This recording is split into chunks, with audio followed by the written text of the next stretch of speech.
Hello students, आज हम निकालेंगे एक समान बाह्य वैद्युत क्षेत्र में वैद्युत द्विध्रुव को घुमाने में किया गया कार्य। सपोज कर लो किसी वैद्युत द्विध्रुव कोई वैद्युत द्विध्रुव एक समान वैद्युत क्षेत्र में इस तरह रखा है।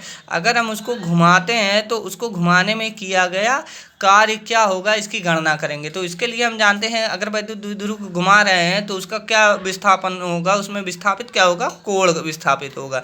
यानी जो विस्थापन का कारक होगा वो क्या होगा, ये कोण होगा। यानी विस्थापित कितना होगा, कोण के एंगल पे होगा।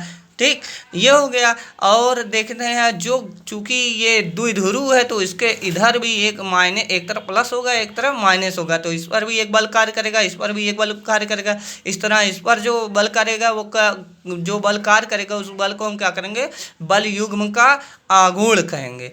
ठीक, तो ये हो जाएगा बल युग्म का आघूर्ण। तो बल युग्म का आघूर्ण क्या होता है, टाउ। तो टाउ इक्वल हमने निकाला था पी ई साइन थीटा। द्विध्रुव है, अगर मान लो ये इसके बीच की दूरी 2l है तो पी क्या हो जाएगा, P equal to L into Q, ये हो जाएगा। तो हम टाउ जानते हैं कि इस द्विध्रुव पर लगने वाला जो द्विध्रुव आघूर्ण होगा tau equal P E sine theta, ये हो जाएगा।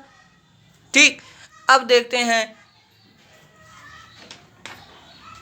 कि वैद्युत द्विध्रुव को घुमाने में किया गया कार्य क्या होगा। सपोज कर लो कि अगर हम थोड़ा सा विस्थापित को कोण को अल्पतम विस्थापित करते हैं तो वो क्या कोण बनेगा, डी थीटा। मतलब क्या है, हम बहुत ही सूक्ष्म कोण पर विस्थापित करते हैं तो ऐसे में जो किया गया कार्य होगा वो भी क्या होगा, सूक्ष्म होगा। तो हमें कार्य क्या मिल जाएगा, सूक्ष्म कार्य जो मिलेगा हमको क्या मिल जाएगा, W equal tau into D theta, ये मिल जाएगा। टाउ क्यों, ये बल युग्म का आघूर्ण है, यही बल कारक है जो उस वस्तु को, उस द्विध्रुव को घुमाने के लिए कारक बन रहा है। ठीक, तो ये हो जाएगा। तो यहाँ पर टाउ का जो मान है वो क्या है, पी ई साइन थीटा। अब विस्थापित क्या हो रहा है, विस्थापन कितना है, सिर्फ डी थीटा। तो ये हो जाएगा डी थीटा विस्थापन के कारण किया गया कार्य। अब हम ज्ञात करेंगे, सपोज कर लो कि अगर हम विस्थापन कोण कहाँ से कर रहे हैं, थीटा नॉट से विस्थापित कर रहे हैं थीटा तक, तब किया गया कार्य कितना होगा। तो ऐसे में हम क्या कर देंगे, इसका इंटीग्रेशन कर देंगे।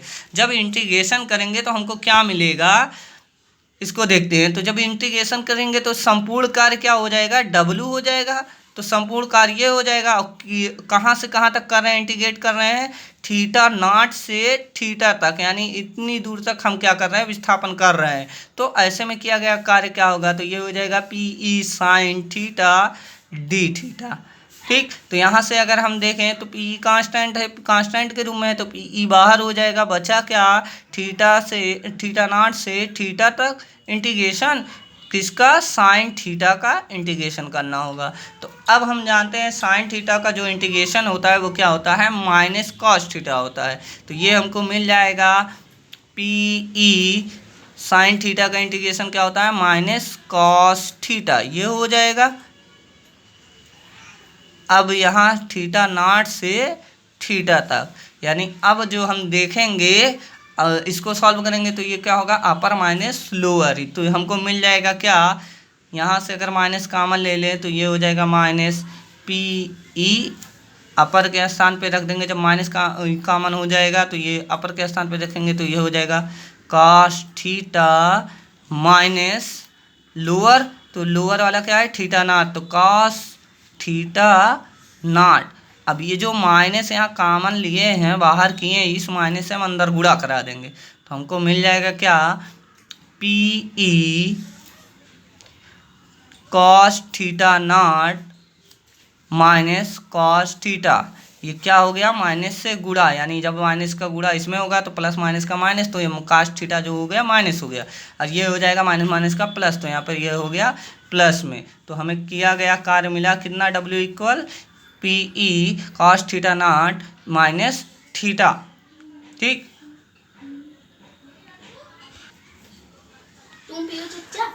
अगर हम मान लें जो हमारा कार्य आया है, ये जो कार्य आया है थीटा नॉट से थीटा, अगर हम मान लें कि अगर वो द्विध्रुव जो है साम्य स्थिति से थीटा कोण पर घुमाया गया, तो साम्य स्थिति की कंडीशन पे जो हमारा थीटा नॉट होगा वो कितना हो जाएगा, 0 डिग्री। तो ऐसे में हमें क्या मिल जाएगा, cos 0। तो ये वाला cos 0 हो जाएगा। तो cos 0 का मान क्या होता है, 1 होता है। तो यहाँ पर ये हो जाएगा 1 जब थीटा इक्वल क्या होगा, 0। तो ऐसे में हमको मिल जाएगा किया गया कार्य W equal PE 1 minus cos theta. तो ये आ गया हमारा किया गया कार्य किसी द्विध्रुव को एक समान वैद्युत क्षेत्र में रखने पर।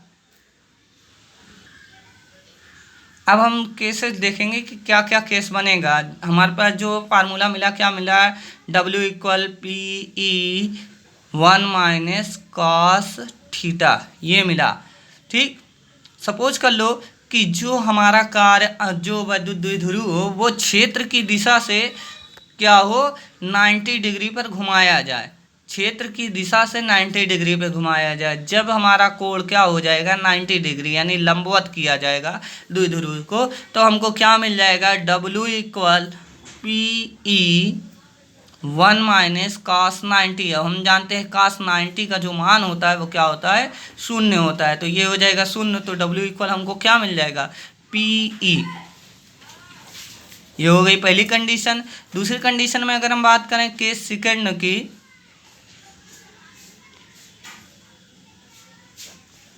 केस सेकंड में क्या होगा, तो केस सेकंड की बात करेंगे तो हम देख रहे हैं कि अगर इसे ऐसा घुमाया जाए वैद्युत द्विध्रुव को कि दिशा से विपरीत दिशा में, वैद्युत क्षेत्र की दिशा से विपरीत दिशा में घुमाया जाए तो क्या हो जाएगा, यानी अगर 0 से हम 180 तक घुमा दें तो कुल मिला के हमें क्या मिल जाएगा, 180 डिग्री। जो थीटा का मान मिलेगा वो कितना हो जाएगा, 180 डिग्री। जब वैद्युत द्विध्रुव को विपरीत कर दिया जाएगा तो हमको क्या मिल जाएगा, W equal PE 1 minus cos 180। अच्छा, cos 180 अंश का जो मान होता है वो क्या होता है, -1। तो यहाँ माइनस पहले से है तो माइनस माइनस का क्या हो जाएगा, प्लस हो जाएगा। तो ऐसे में हमको क्या मिल जाएगा, PE इक्वल 1 माइनस, अब इसका जो मान होता है वो क्या होता है, -1। तो -1 ये हो जाएगा। तो यहाँ पर ये देख रहे हैं माइनस माइनस का प्लस, और एक क्या हो जाएगा, 2 हो जाएगा, यानी क्या हो जाएगा, 2PE। यानी अगर वैद्युत द्विध्रुव को विपरीत दिशा में कर रहे हैं तो ऐसे में किया गया जो कार्य होगा वो दुगना होगा।